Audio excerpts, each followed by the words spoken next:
শ্রী শ্রী নিত্যানন্দরাম, শ্রী শ্রী গৌরগুণধাম। ভক্তগণ, আস্বাদন করছিলাম শ্রী শ্রী চৈতন্য চরিতামৃতম। শ্রীমদ্ ভাগবত যেমন ভগবান গোবিন্দের বাঙ্ময় স্বরূপ, সেই রকমই শ্রী শ্রী চৈতন্য চরিতামৃত গৌরাঙ্গ সুন্দরের বাঙ্ময় স্বরূপ। শুধু তাই নয়, সমগ্র শাস্ত্র মন্থন করে যে সার হয় তা শ্রীমদ্ ভাগবত। আর সমগ্র ভাগবতকে মন্থন করে শ্রী শ্রী কৃষ্ণদাস কবিরাজ গোস্বামী শ্রী শ্রী চৈতন্য চরিতামৃতের মতন এক আকর গ্রন্থ, মহাদিব্য গ্রন্থ জগতে প্রকট করেছেন। শ্রীমদ্ ভাগবতের একটি শ্লোক আছে, এতে চাংশ কলাপুংস কৃষ্ণস্তু ভগবান স্বয়ং ইন্দ্রারি ব্যাকুলম লোকম মৃরয়ন্তি চ যুগে যুগে। সূত মুনি শৌনক আদি মুনিকে বললেন যে উক্ত এবং অনুক্ত অবতারগণ পুরুষোত্তমের অংশ বা বিভূতি। শ্রীকৃষ্ণ কিন্তু স্বয়ং ভগবান। এতে চাংশ কলাপুংস কৃষ্ণস্তু ভগবান স্বয়ং। ইনি বিভিন্ন অবতার রূপে দৈত্যগণ কর্তৃক উপদ্রত জগৎকে যুগে যুগে সুখী করে থাকেন। ইন্দ্রারি ব্যাকুলম লোকম মৃরয়ন্তি চ যুগে যুগে। সব অবতারের করি সামান্য লক্ষণ, তার মধ্যে কৃষ্ণচন্দ্রের করিল গণন। তবে সুত গোসাই মনে পাইয়া বড় ভয়, যার যে লক্ষণ তাহা করিল নিশ্চয়।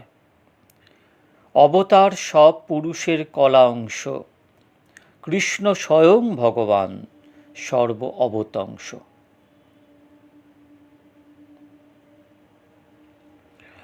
অন্যান্য অবতারের সঙ্গে স্বয়ং ভগবান শ্রীকৃষ্ণকে উল্লেখ করায় সুত গোস্বামী ভীত হয়ে পড়লেন। কারণ যারা কৃষ্ণ তত্ত্ববেত্তা নন, তারা অন্যান্য অবতারের মধ্যে শ্রীকৃষ্ণকে দেখে তাকে সাধারণ অবতার বলে মনে করতে পারেন। শ্রীকৃষ্ণই যে স্বয়ং ভগবান অবতারী এটা স্পষ্ট করে জানিয়ে অন্যান্য সকল অবতারের সাধারণ লক্ষণ জানালেন। তাঁদের মধ্যে কারা অবতারী পুরুষের অংশ, কে স্বয়ং ভগবানের অংশ, আর কেই বা ভগবান। সর্ব অবতংশ বলতে বোঝাচ্ছে যে সর্বশ্রেষ্ঠ, সকলের আশ্রয়, সকল কারণের কারণ। কৃষ্ণ স্বয়ং ভগবান সর্ব অবতংশ। পূর্বপক্ষ কহে তোমার ভালো তো ব্যাখ্যান, পরব্রহ্ম নারায়ণ স্বয়ং ভগবান। তেহ আসি কৃষ্ণরূপে করেন অবতার, এই অর্থ শ্লোকে দেখি কি আর বিচার। তারে কহে কেন করো কুতর্ক অনুমান, শাস্ত্র বিরুদ্ধার্থ কবু না হয় প্রমাণ। যা শাস্ত্রের বিরুদ্ধ তা কখনো প্রমাণ হতে পারে না।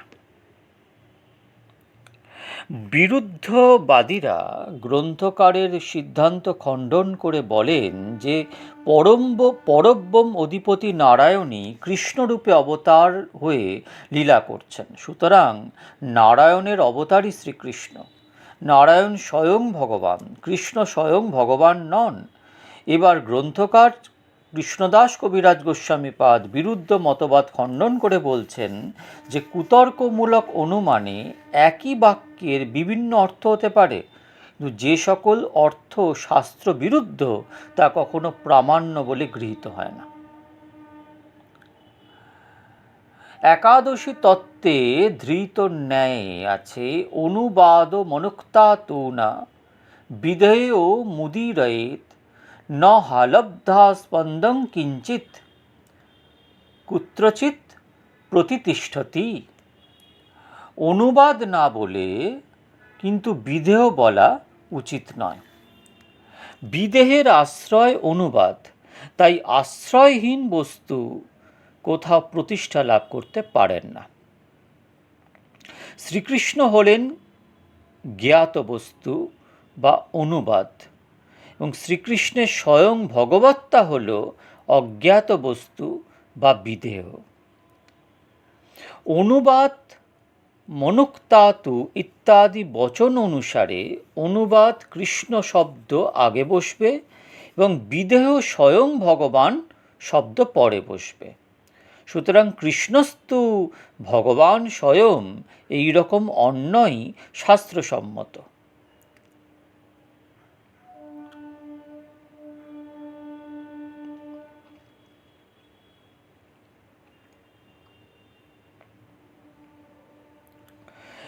এতে চাংশ শ্লোকে অবতারগণের নাম উল্লেখ নেই, কিন্তু তার পূর্ববর্তী শ্লোকে সকল অবতারের নাম উল্লেখ আছে।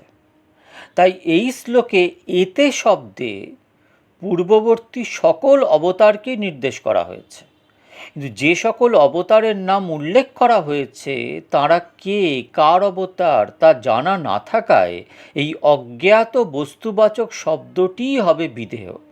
আর এতে শব্দে এই সকল অবতারগণকেই সূচিত করা হয়েছে বলে এতে শব্দ হল অনুবাদ। তাই এতে চাংশ শ্লোকের অন্বয়ও আগে অনুবাদ পরে বিদেহ বসবে।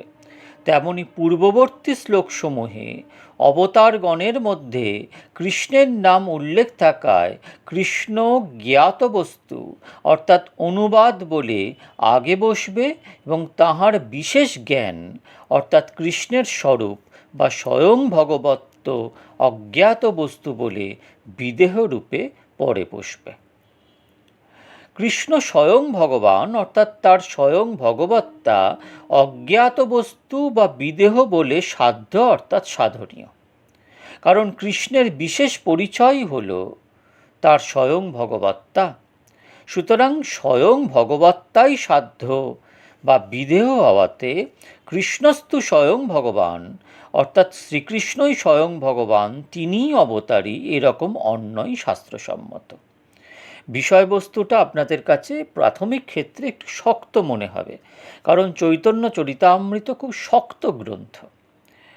অনেক কিছু বিচার বিবেচনা করে সিদ্ধান্তকে স্থাপন করা হয়েছে।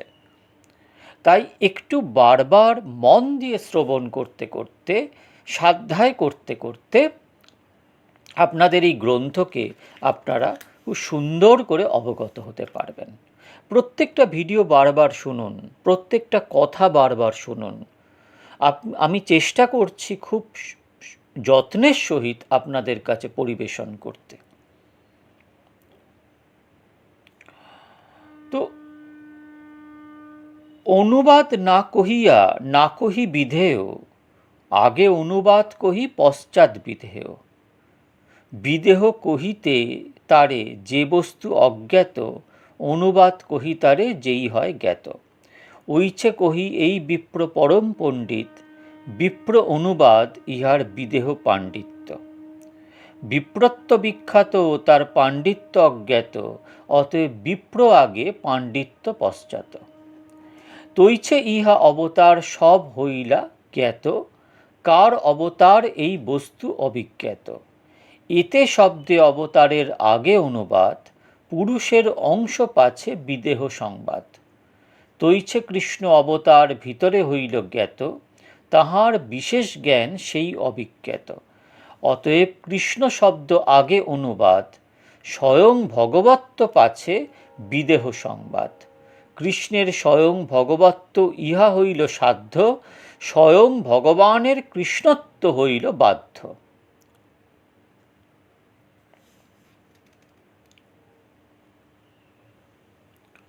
কৃষ্ণ যদি অংশ হইত অংশী নারায়ণ, তবে বিপরীত হইত সুতের বচন। নারায়ণ অংশী যেই স্বয়ং ভগবান, তিহই শ্রীকৃষ্ণ ঐছে করিত ব্যাখ্যান। ভ্রম, প্রমাদ, বিপ্রলিপ্সা, করুণা পাটব, আর্য বিজ্ঞ বাক্যে নাহি দোষ এইসব। তাহলে প্রথমে বলছে যদি নারায়ণ থেকেই শ্রীকৃষ্ণ আসে তাহলে বলতে হয় যে নারায়ণ স্বয়ং ভগবান, তার থেকে শ্রীকৃষ্ণ অংশস্বরূপ এসছে। কিন্তু তা তো এখানে বলা হচ্ছে না। আমি এতে চাংশ শ্লোকের ব্যাখ্যা একটু আগে আপনাদের কাছে করলাম। হ্যাঁ, তো এখানে ভগবান গোবিন্দ গোলকপতি অনাদিকাল ধরে নিত্য রাসলীলা খেলে চলেছেন।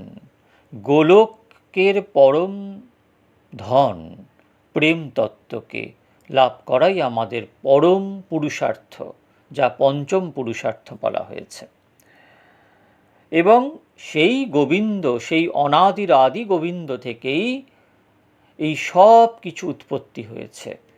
তাই ভাগবত সিদ্ধান্ত অনুসারে এতে চাংশ কলা পুংস কৃষ্ণস্তু ভগবান স্বয়ং ইন্দ্রারি ব্যাকুলম লোকে মৃরয়ন্তিতে যুগে যুগে।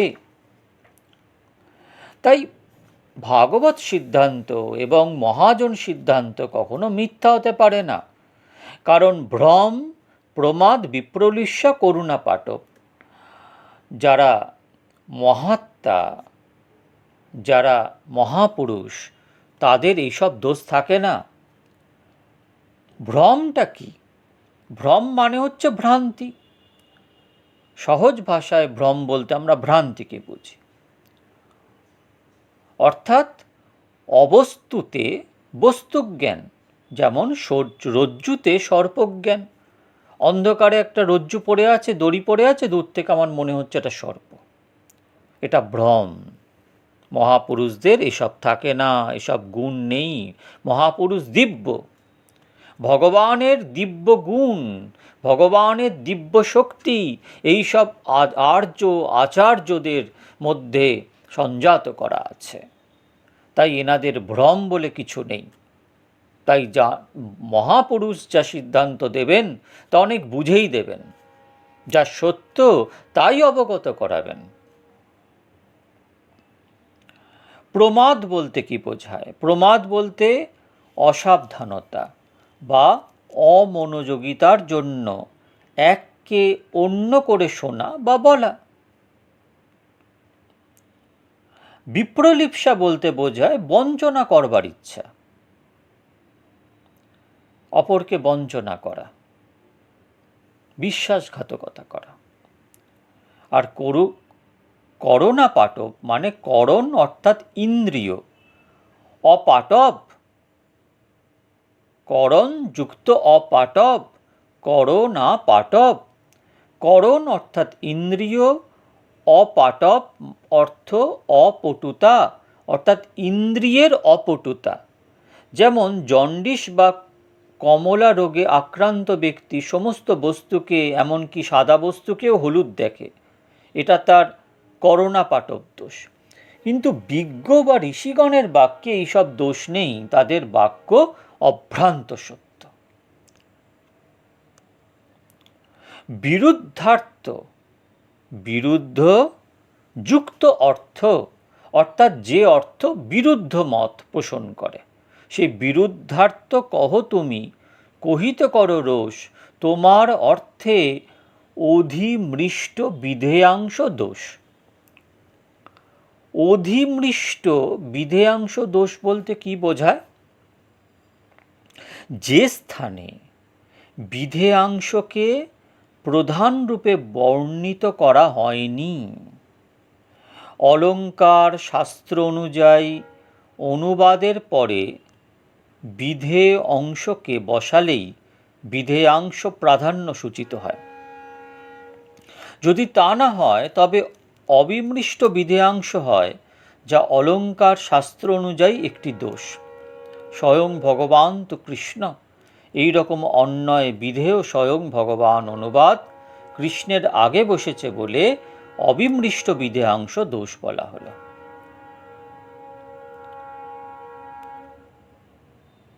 যার ভগবত্তা হইতে অন্যের ভগবত্তা, স্বয়ং ভগবান শব্দের তাহাতেই সত্তা। যেমন একটা মূল প্রদীপ থেকে অজস্র প্রদীপ প্রদীপ্ত হয়, সেরকম স্বয়ং ভগবান গোবিন্দ থেকে অনন্ত কোটি অবতার প্রকটিত হয়, অনন্ত কোটি ভগবৎ স্বরূপ প্রকটিত হয়, কিন্তু স্বয়ং ভগবান হচ্ছেন গোবিন্দ।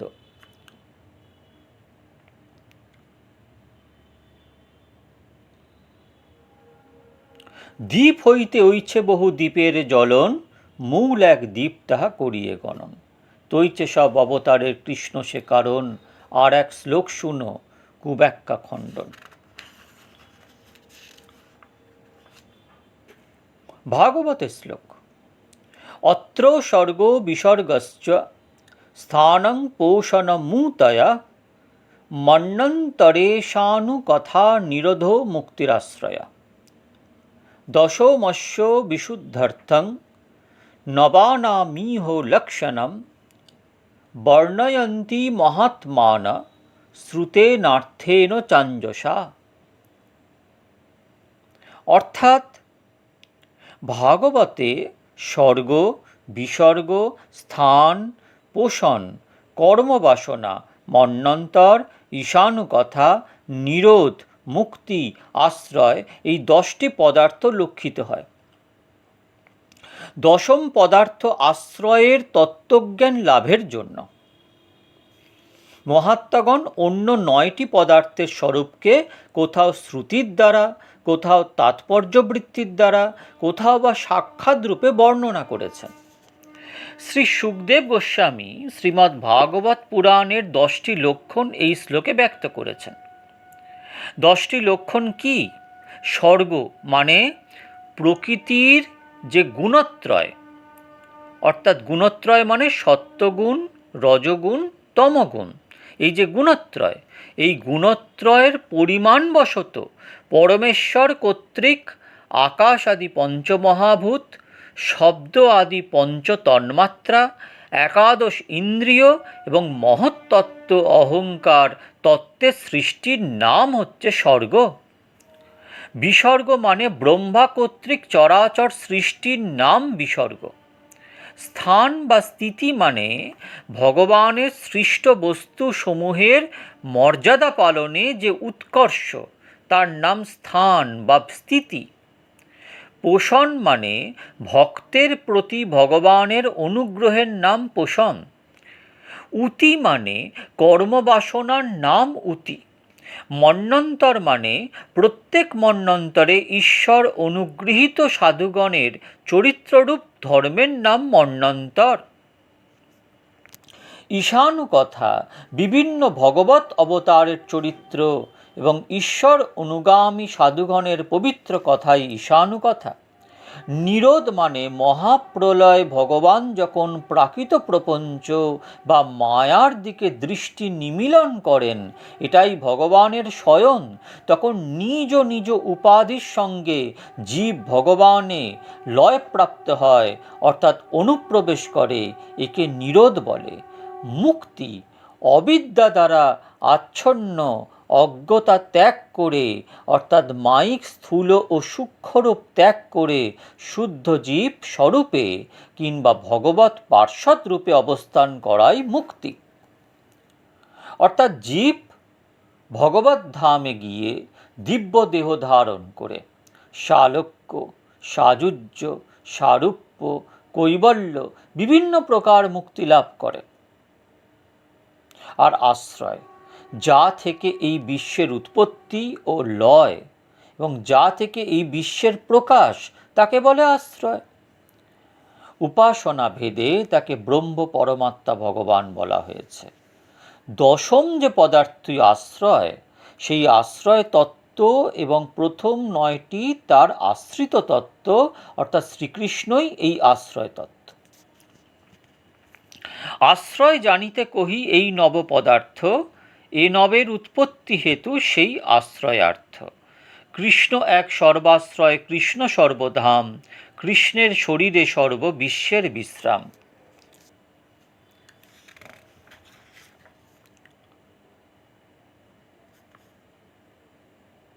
ভাবার্থ দীপিকায়াং শ্রীধর স্বামীপাদ বলেছেন, দশমে দশমম লক্ষ্যমাশ্রিত শ্রয়ো বিগ্রহম শ্রীকৃষ্ণাখ্যাং পরং ধাম জগদ্দাম নমামি তৎ।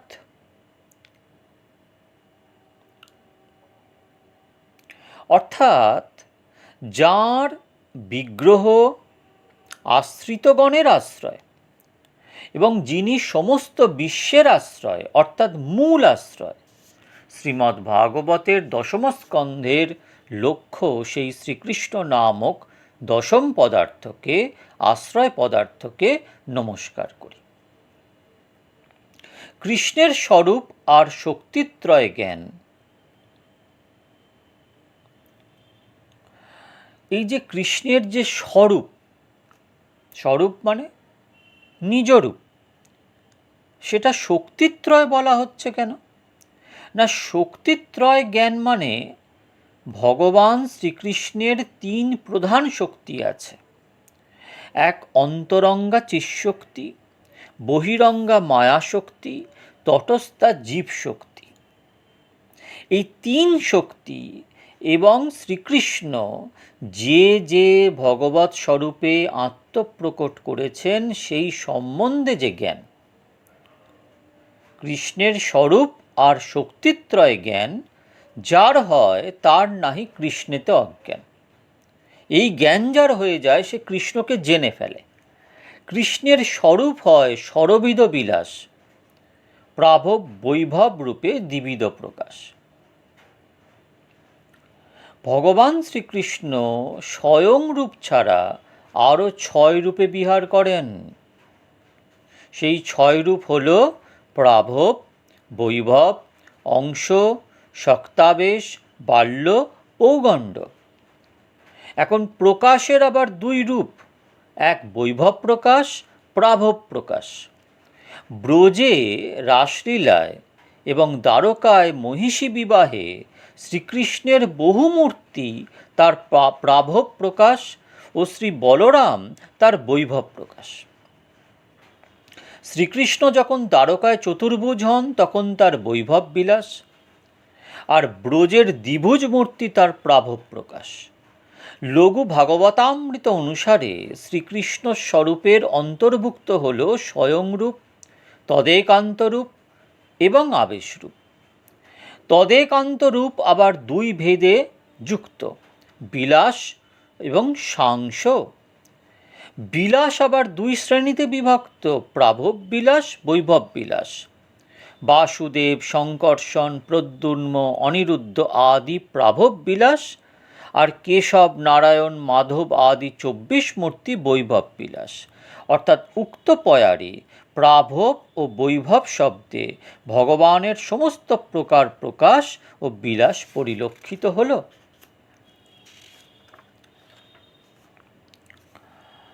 ভক্তগণ, শ্রী শ্রী চৈতন্য চরিতামৃত এই আদি লীলা কে খুব সাবধানে, ধীরে ধীরে, মন দিয়ে, প্রাণ দিয়ে, শ্রদ্ধা দিয়ে, ভালোবাসা দিয়ে, ভক্তি দিয়ে শ্রবণ করুন। আজকে আমি আমার বাণীকে এখানেই শান্ত করছি। আমি এই আদি লীলার 2য় পরিচ্ছেদ, একটা পরিচ্ছেদ আস্তে আস্তে আস্তে আস্তে আপনাদের অবগত করানোর চেষ্টা করছি, কারণ এটা লীলা কথা নয়, এটা তত্ত্ব কথা। প্রত্যেকটা জিনিসকে যদি আমি ধীরে ধীরে না আপনাদের অবগত করাই তাহলে কিন্তু সব গুলিয়ে যাবে। আর গুলিয়ে দেওয়া আমার কর্ম নয়, আপনাদের বুঝিয়ে দেওয়া আমার কাজ। ভগবৎ কৃপাতে, গুরু কৃপাতে যতটুকু সামর্থ্য আমি আমার সামর্থ্য অনুসারে আপনাদের কাছে পরিবেশন করার চেষ্টা করছি। এর পাশাপাশি আমি অন্যান্য ভিডিও আপনাদের কাছে আনব। আপনারা ভালো থাকবেন, নিত্য শ্রবণ করুন, আমাকে কমেন্ট করুন, আপনাদের কেমন লাগছে আমাকে জানান। আপনারা আমাকে জানান না কেন? খুব অল্প বিস্তরী ভক্ত আছেন যারা আমাকে জানান, কিন্তু আমাকে জানাবেন আপনাদের কেমন লাগছে, এটা আমি জানতে পারলে আমার এই প্রয়াস সার্থক হয়, আমার মনে আনন্দ হয়। আপনারা ভালো থাকবেন, নাম জপ করুন, নাম জপ করুন, কারণ জপই ভবের সম্বল। শ্রী শ্রী নিত্যানন্দ রাম, শ্রী শ্রী গৌর গুণধাম।